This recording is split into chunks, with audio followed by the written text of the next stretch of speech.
Gangganapataye namo namaha.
Namaste. Welcome. Welcome to our weekly online satsang. Satsang is a Sanskrit word that means community of truth. Anytime two or more people come together who are on the spiritual path, you have a satsang, or a spiritual community.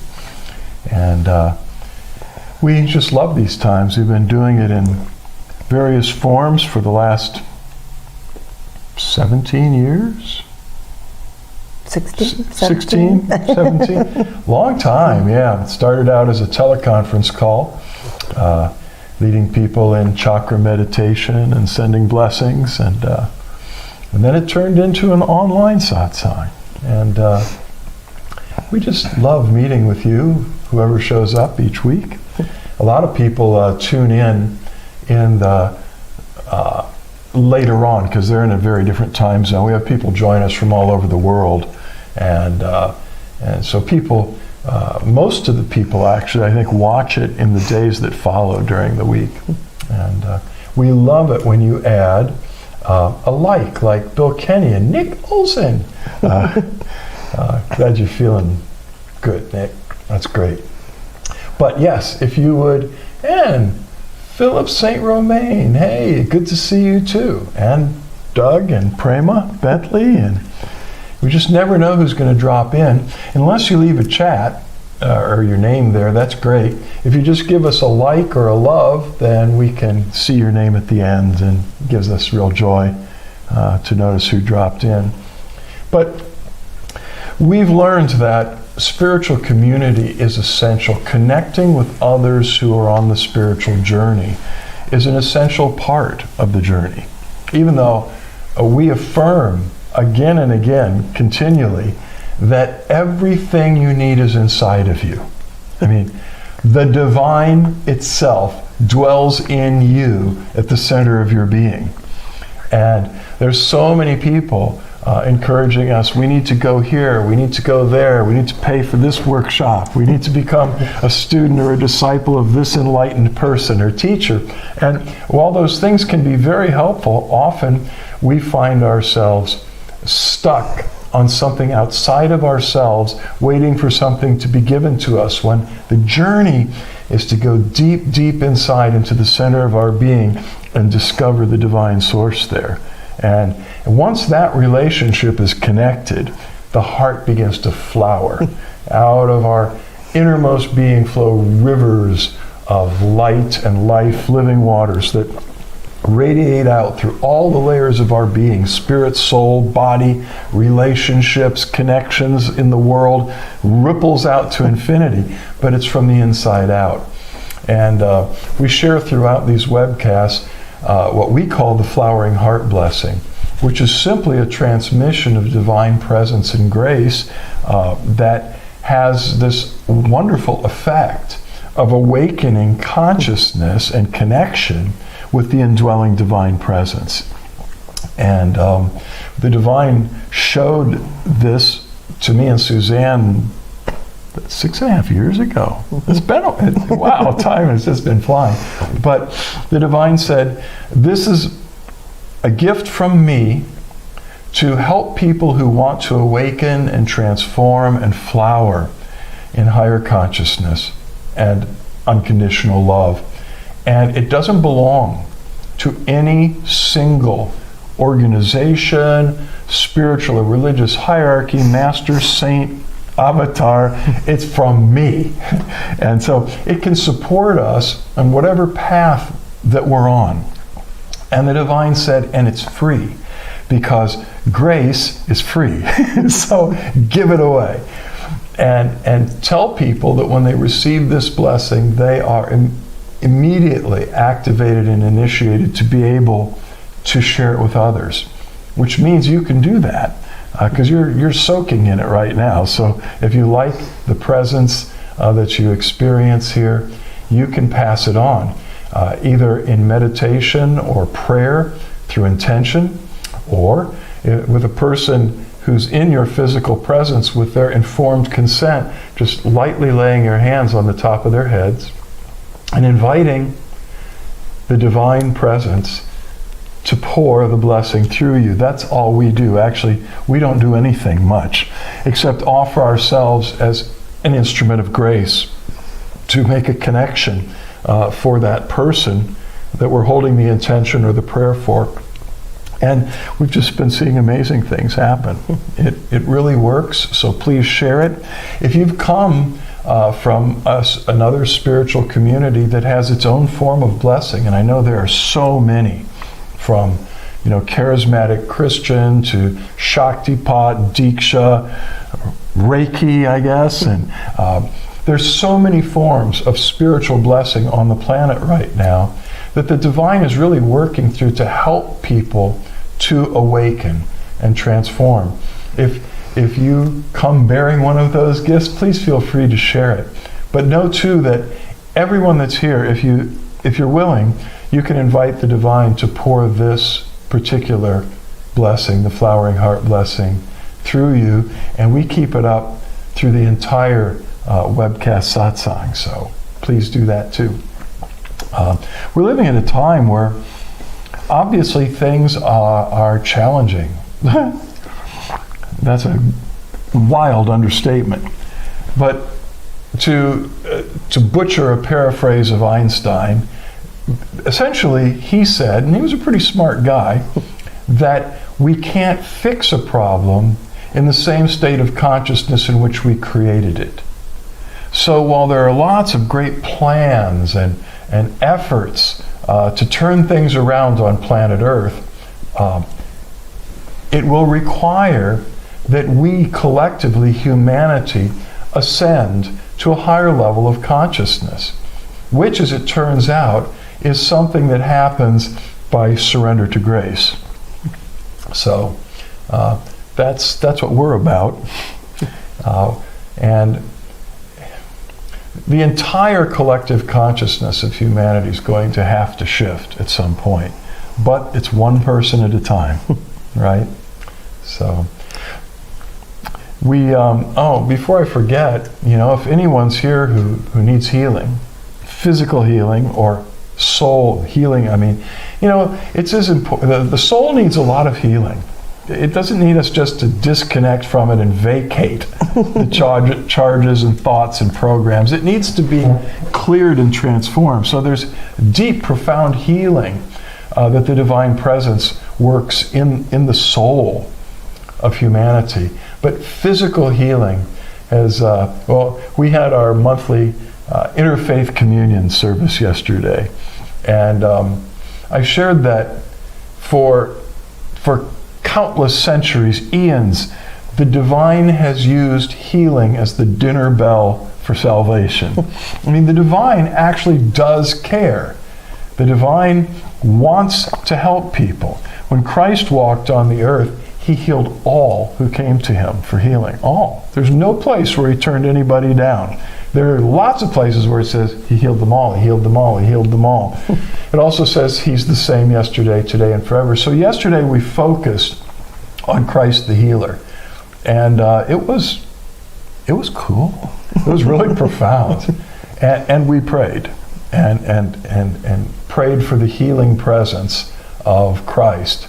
And so I'm just saying that if this is totally interfaith here, but if you need physical healing, I know somebody that can actually help.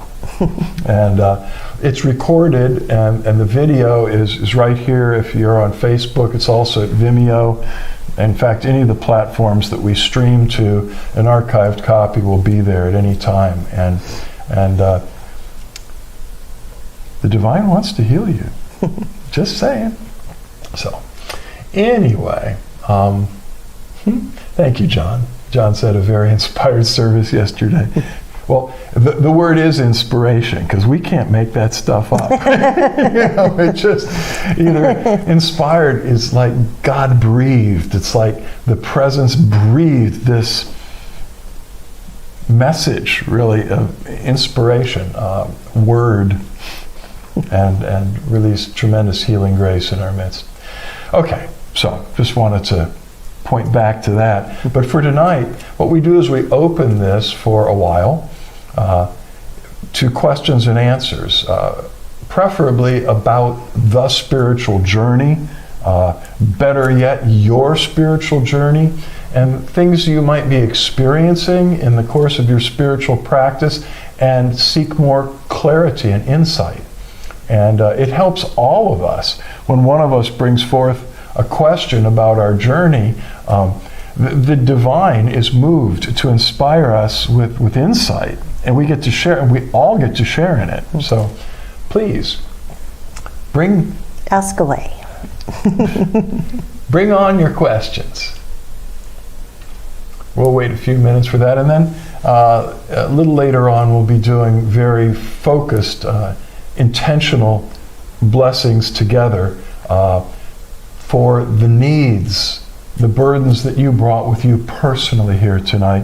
And we'll finish with the open eye light meditation, which we'll explain when we get there. But bring on the questions.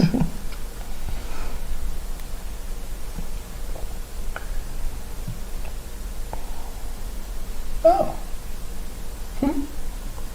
That's nice. Okay.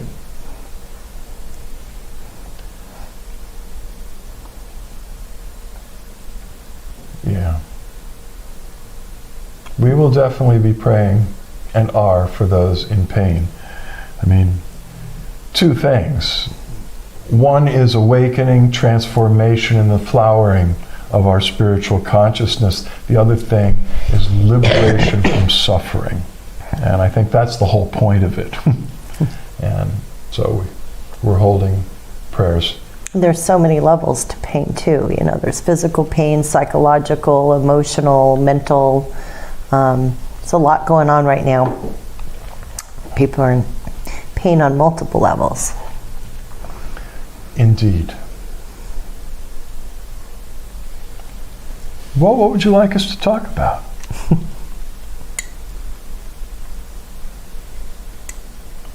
We can just jump right to the end, but the discussions are sort of interesting. So.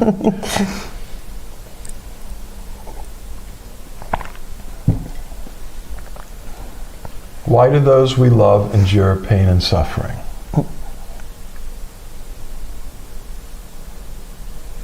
You want me? Okay. Usually pain and suffering is that we're resisting something, and when we have pain and suffering, there are certain lessons that we need to learn from it. Pain and suffering can be a very deep friend if we trust in the process. And oftentimes physical disease will manifest because we're out of balance emotionally somewhere, or because we're not mentally clear or in alignment with the divine presence. Once we're gathered more in our hearts, we start to take our guidance and our trust from the divine itself, and that shows us little openings as to where we still need to heal, and that could be on all different kinds of levels. So when we encounter pain and suffering, we always try to take it on a spiritual perspective as well as handling it on the other levels. I mean, if it's physical suffering, you know, we need to maybe find out what it is, or how we can heal it, or what natural remedies we could use.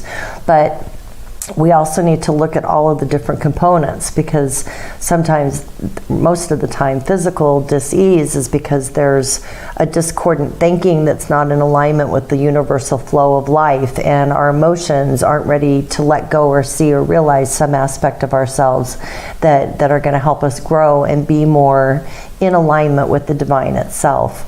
The decisions that we make, if it's not in alignment with the divine presence that's coming from our minds or our egos, it often takes us onto a path that we weren't expecting, in sometimes not so good of a way, because it's not the divine will, it's our will exerting ourselves on our lives. That's what I got to say about that. I mean, basically, everyone who lives on this planet experiences pain and suffering. Suzanne pointed to a very important kernel of truth that, and the way I often put it is, all psychological suffering is rooted in our resistance to feeling something. I mean, there are painful things in life, but the psychological pain is because we're resisting experiencing something, resisting feeling something in the present moment, in the here and now. So as we learn to, and through grace, that resistance is dissolved, because that resistance is the separate self. It's the ego in action. We don't want to feel stuff that doesn't feel good. And so we put a tremendous amount of energy into trying not to feel and experience the stuff that's unpleasant. And that very effort is draining and depressing. And when we embrace the present moment with all of its contents, and trust that behind all of this is benevolence. This universe is hardwired for your transformation and evolution, but it doesn't always feel that way.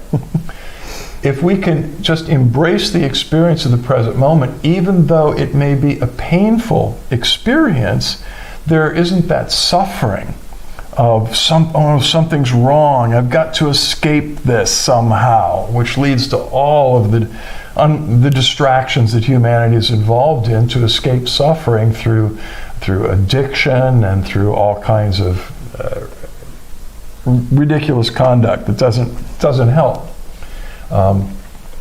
But suffering, it's in some spiritual circles, it's referred to as a mystery. It's like, why?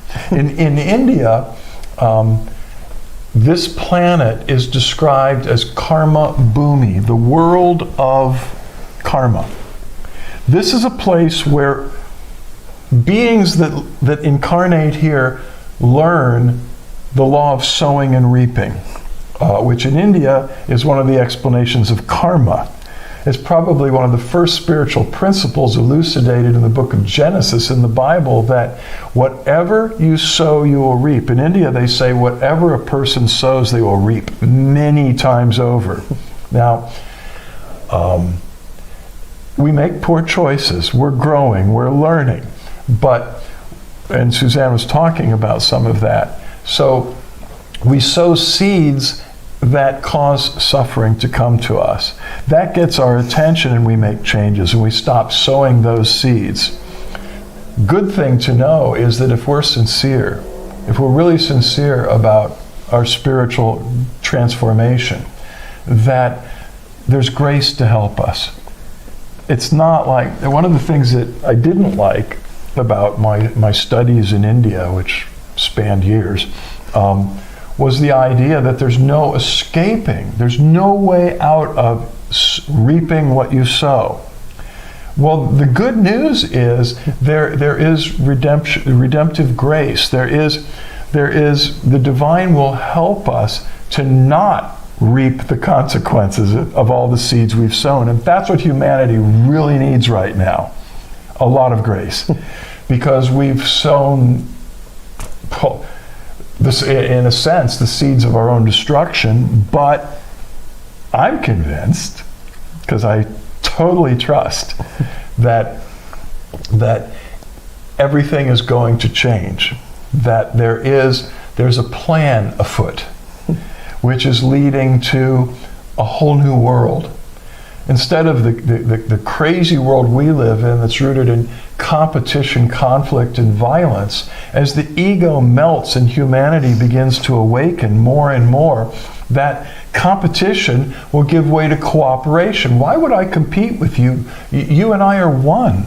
Why would I want to outdo you or conquer you or control you? There's no need. You're me. So that crazy civilization we're now will give way to a new world of cooperation, harmony, and peace. And that's only going to happen when our hearts flower. So that's another reason why the spiritual journey is so important. A lot of people aren't working on themselves or aren't looking at tools that are available to them to help with the charges and the triggers. So we have a bunch of people just going around reacting to their pain and their suffering, which causes more pain and suffering.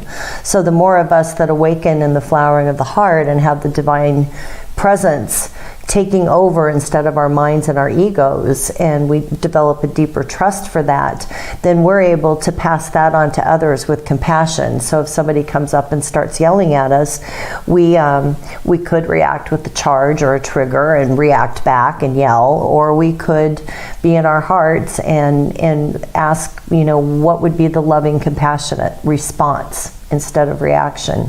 And the more of us that start to do that, it's kind of like we didn't come with owner's manuals in this lifetime. We're born and our parents didn't know what to do with us except for what their parents taught them, and the chain reaction just keeps going on and the same patterns keep repeating. But the more of us that wake up and say, I know that we can find a better way to do this, and that's when we can actually start having an impact for the good, because we're going to be responding from love and compassion instead of our egos and our minds. Rosa's second question was, the first one was, why do those we love endure pain and suffering? The second question is, how do we help them? Find inner peace. Yes, love and shine light, but we may not be able to fix the world. We may not be able to make things outside okay, but we can find inner peace, peace that passes all understanding, that is present in the midst of every circumstance. Where does that come from? That comes from divine union. That comes from oneness with Source. There are different ways we could talk about it, but as the presence melts us in oneness with itself, we have this well of peace inside that's always there, and that's something that we can bring into any situation. And we don't even have to do, some people refer to a kind of ministry as a ministry of presence.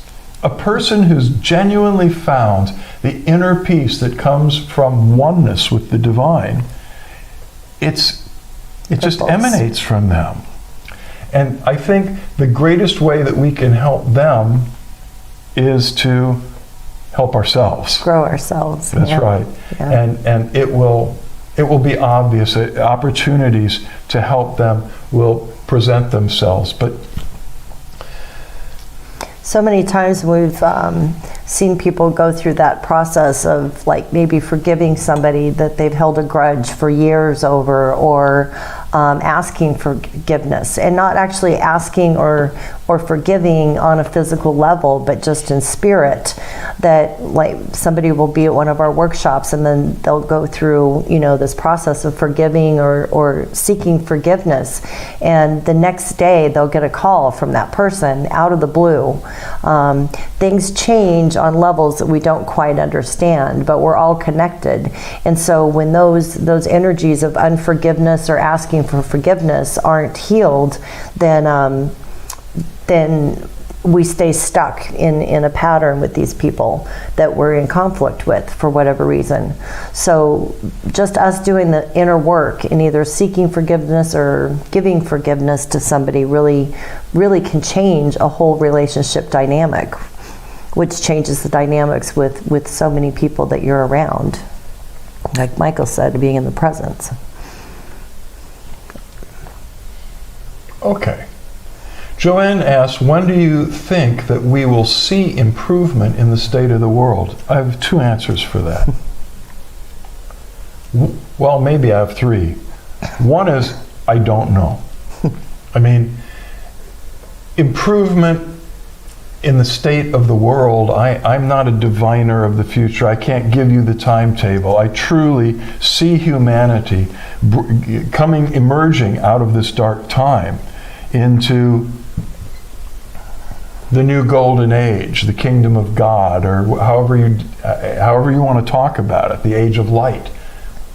How long that's going to take, I've heard all kinds of seers and mystics and masters throw out a timetable, and they've all been wrong. I mean, going back to my theological studies, people thought they had it all figured out, and everybody has been wrong.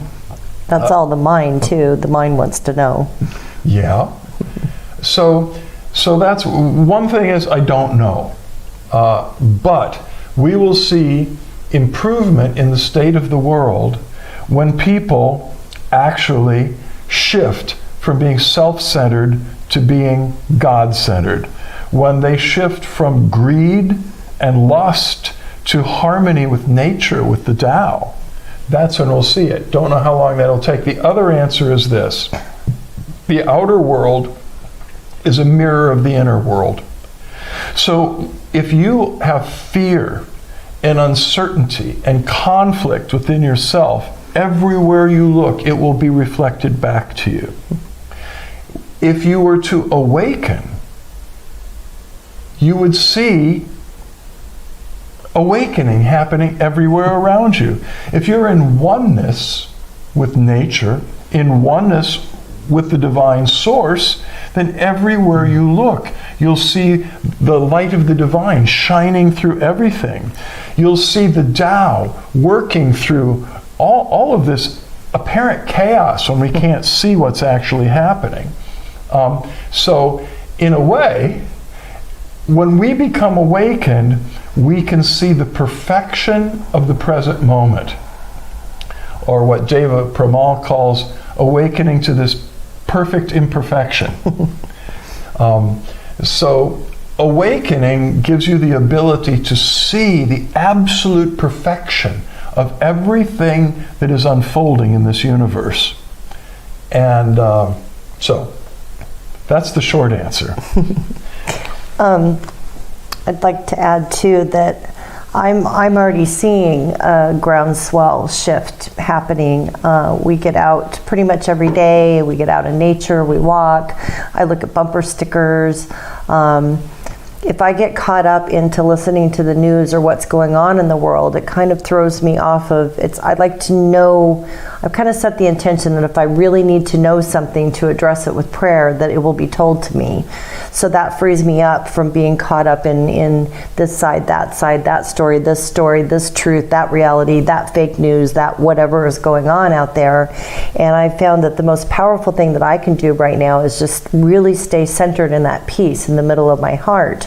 And when I stay there, then when I'm out in public or out and about, I'm noticing the smiles that people are giving each other. I'm noticing the person that needs a smile. I'm noticing maybe somebody needs a compliment, or maybe somebody's struggling with something and needs help putting things back into order. So I'm also seeing a groundswell of these really great positive t-shirts, hats, bumper stickers. I mean, there was a really good one I saw the other day. It said, "Make hugs great again." I thought that was really, really sweet, especially going through the pandemic and everything and people having to distance. But yeah, I just see some of the best t-shirts out there that are so beautiful and so positive and about oneness, and regards for the other, instead of being all about the conflict that we hear so much of on a daily basis. Okay, we got several more comments and questions. Want to make sure that we can try to get to all of them. Okay, so Joanne writes, "I feel like we are undergoing a great correction, transformation. It seems like it might be a while before we see the shift, improvement." Correct. But a while is relative, right? If so many people just woke up in the next minute or week or days, then we could shift actually very quickly, because when people experience peace and love in their hearts, then it takes them out of their minds and out of their egos, and they're like, wow, this feels so much better than living in that chaos. Righto. In a moment, in the twinkling of an eye, a shift will happen like that. It's coming, but no one knows when. We need to be here now and accept the present reality and radiate peace, acceptance, and love. Okay.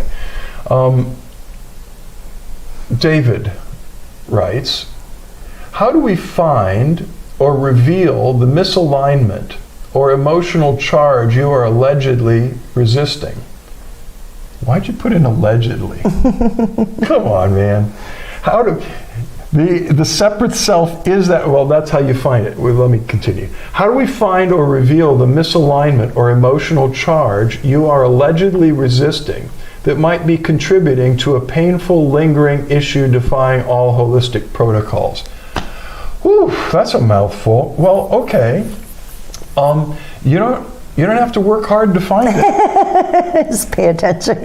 You're going to run into it, or it's going to run into you sooner or later. I mean, every time you run into something that is annoying, because we run into stuff all the time that needs to be addressed. It needs to be spoken to in love and truth and that.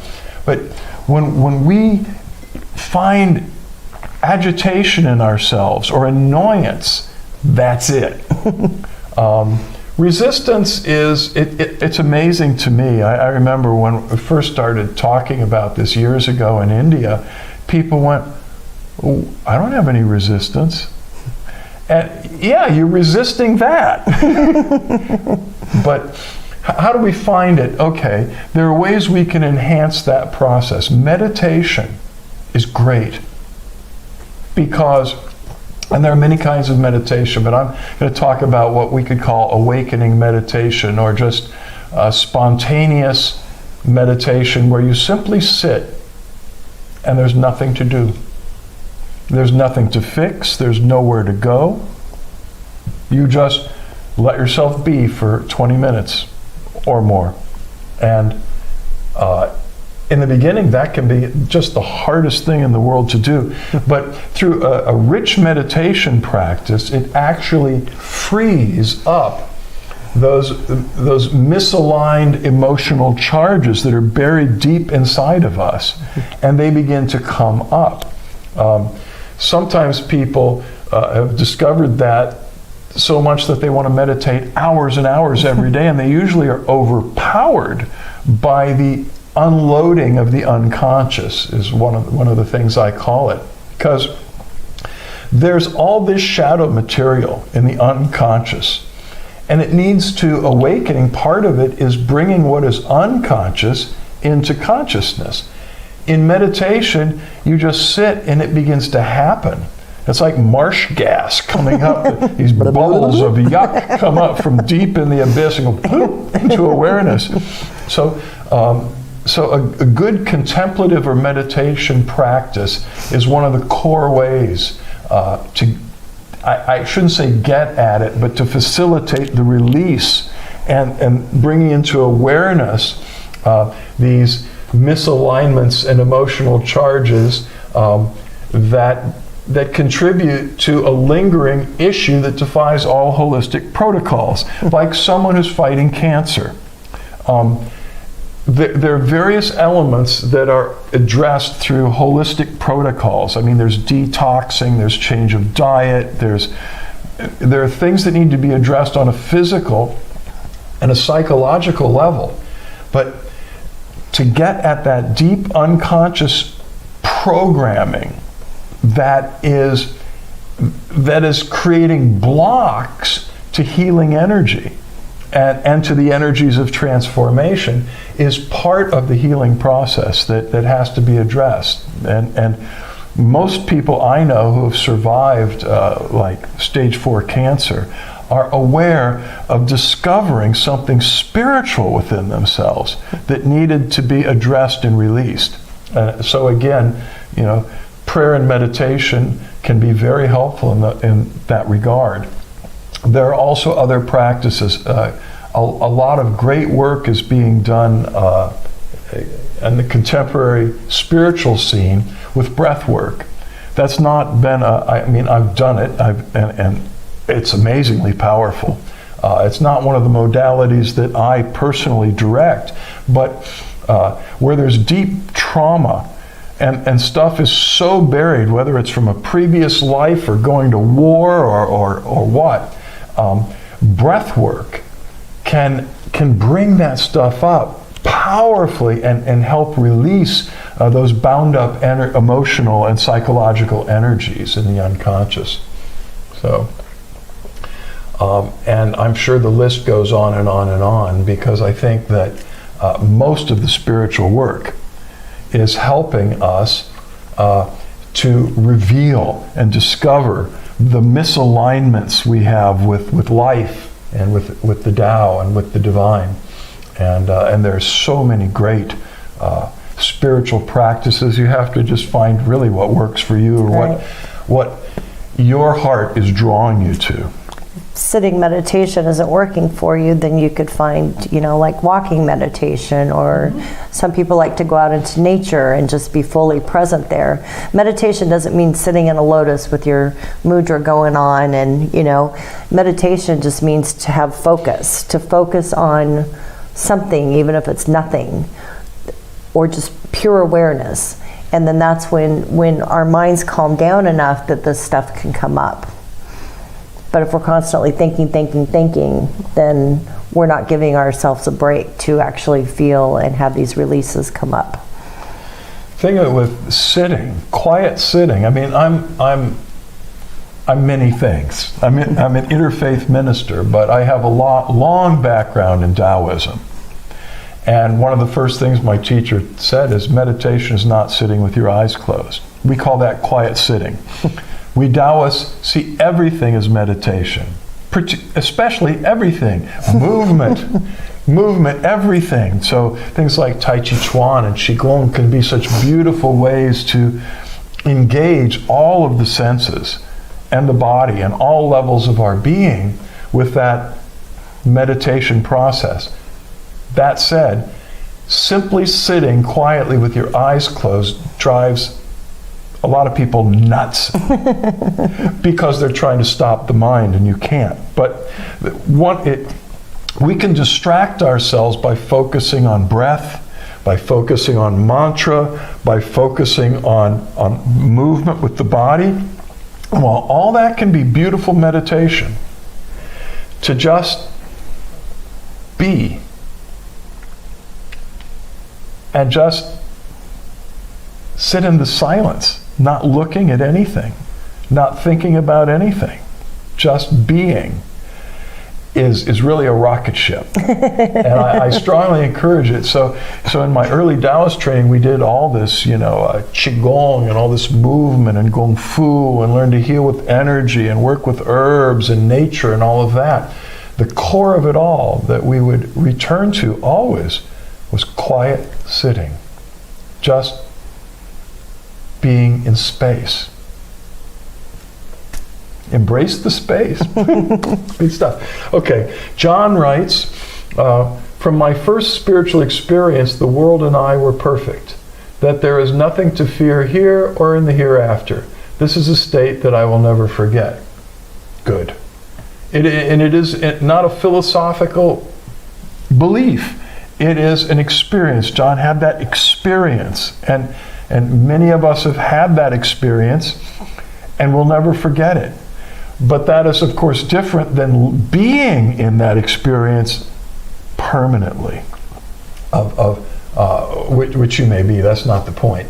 But to see the perfection of all that is an amazing state. But it is a state, and most of us are not in that state all the time. But once we've seen it, we'll never forget. Right. Okay. And Joanne says, thanks, I feel good. I hear you, the ripple effects. And John continues, does it matter since one has seen the other side? Not that we shouldn't make an effort to make a better world, but to understand that it's okay because of what awaits. No, it isn't about waiting for heaven. It is about healing and loving this world. Now. I mean, the whole work of Christ, which you understand, John, he didn't just sit and go, well, the kingdom of God is at hand, so there's nothing for me to do. I'm just going to sit here in bliss. No. He engaged the darkness and shined the light. He laid down his life literally to pour out that light and healing to multitudes. And I mean, Gandhi certainly knew it was all perfect and knew that on the other side it was perfection. But he poured out his life, laid down his life, confronting injustice. Buddha, I mean, if there was ever a person that just could have kept sitting under the tree and go, it's done, let's go into nirvana, he spent the rest of his physical life transmitting those teachings about enlightenment and seeking to help liberate others. Anyway, we're running out of time, and I want to make sure we touch all of this. Capital H in his, Rose writes, John goes on, Christ knew where he was going. It seems that made it much easier for him to endure his crucifixion. I don't think there's anything easy about his crucifixion. I mean, from the moment that they hoisted him, he said, my God, why have you forsaken me? He knew he wasn't forsaken. He knew he was going to, the outcome. But the existential experience of the darkness that he embraced was so compelling that even Christ said it's like being completely cut off from the light.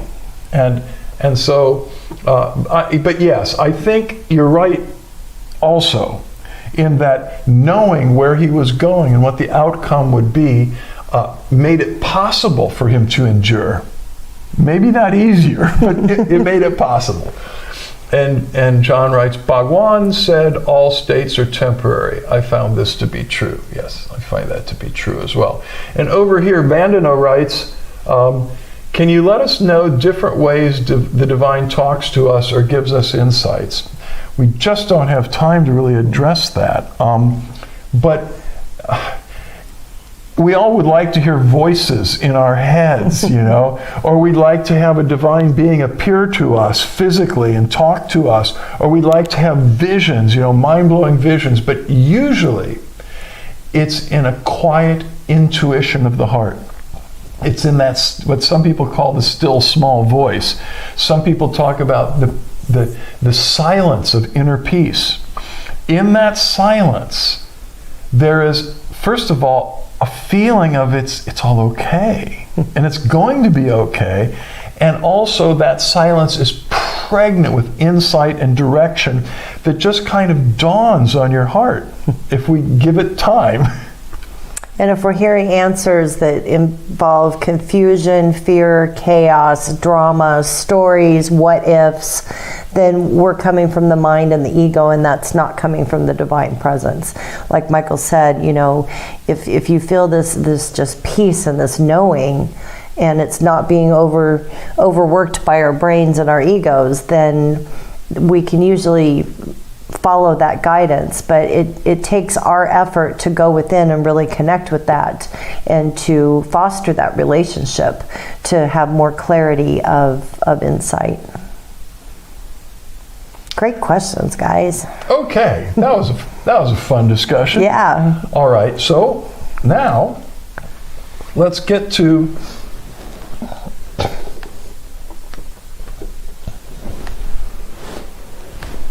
intention blessing for the needs that you've brought with you tonight, the burdens that you carry, which could be for you, it could also be for the world. Like prayers for the suffering. But first of all, tune in to your heart and invite the presence to flood you with grace. Invoke the presence. Open the door to the inner divine and welcome its embrace. This presence within you loves you more than you can possibly imagine. This presence has not been holding you at arm's length until you became worthy enough or good enough. That all was wrong thinking, wrong teaching. This divine presence yearns to flood you with grace and love and peace and light.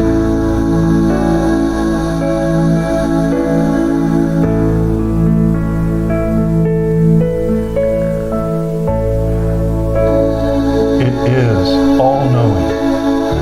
The presence knows everything about you and me and loves us anyway. This presence is life itself and yearns to heal us, spirit, soul, and body. So, let us open ourselves to receive the grace of the presence. This presence knows what you're asking for before you ask. It knows what you need more than you do. It knows exactly through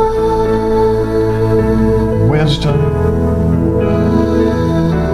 how to get you what you need. So just let go and receive right now.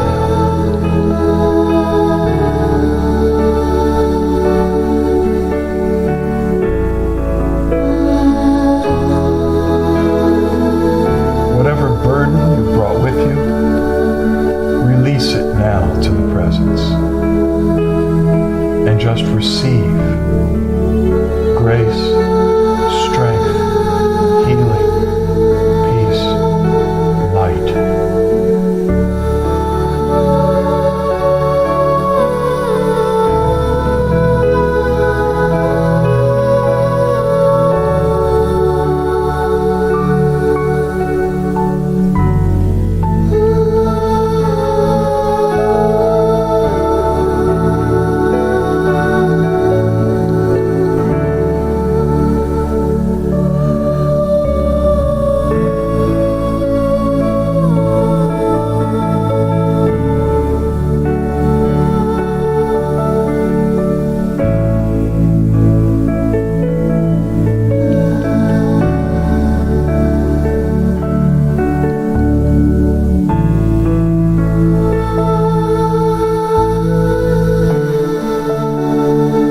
Imagine that we're all sitting in a circle together. And lift up your hands with your palms open, facing forward, and simply invite the presence to pour the flowering heart blessing through you to all the others in the circle. As they are doing the same thing, and the blessing is pouring back to you through them.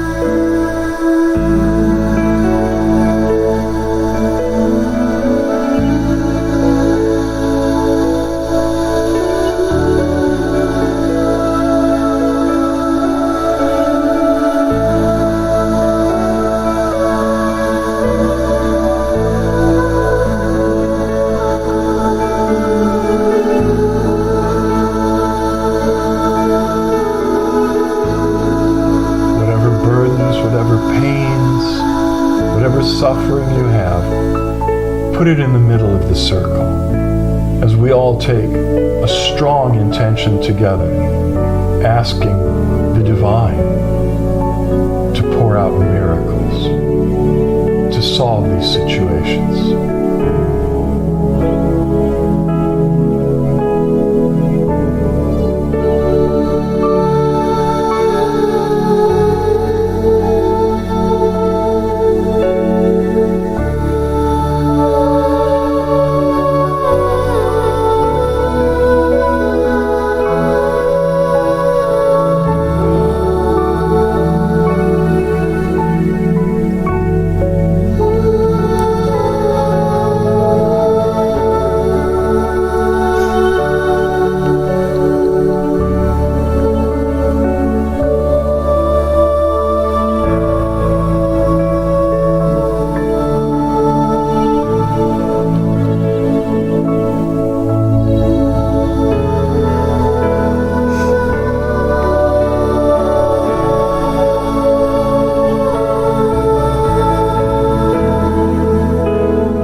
Now we'd like to invite you to just relax.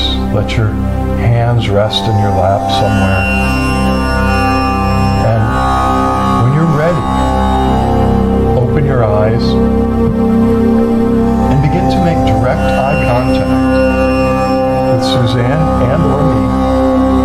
Just keep looking at one of our eyes at least as we begin the light meditation. Suzanne and I are flooded with the presence during this meditation, and the divine begins to pour through every pore of our being. Light, grace, awakening, flowering. It flows through every pore, but especially through our eyes. The eyes have been called the doorways of the soul.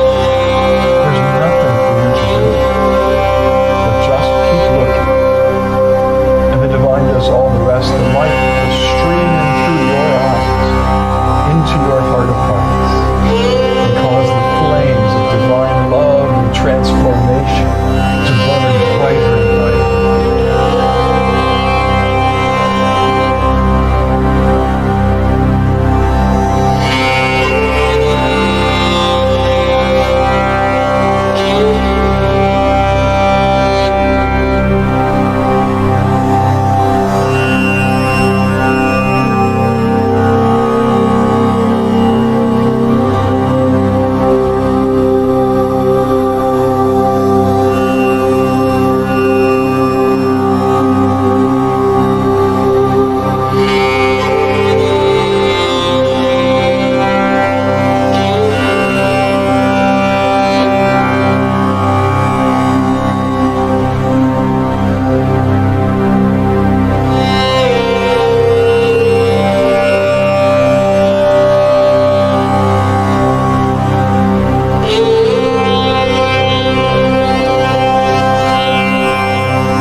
meditating as long as you like, as long as it feels good. Or you could also find a spot nearby to lie in Shavasana.